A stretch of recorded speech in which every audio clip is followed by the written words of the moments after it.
Hi, my name is Her Vang and my pronouns are she, her, hers.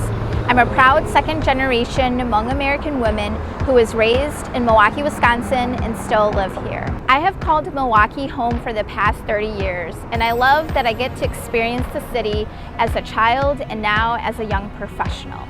When you think about where you should work, live, and play, the social determinants of health are very important. The two determinants that I care mostly about and have a strong passion on is access to and quality of health and education. This is why I vote. I vote because I stand on the shoulder of giants who fought so that women like me can be a part of democracy.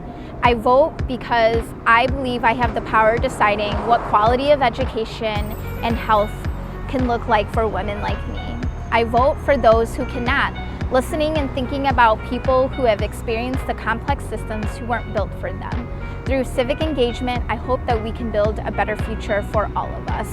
I vote because Hmong American voters are the margin of victory, so yes, every vote counts.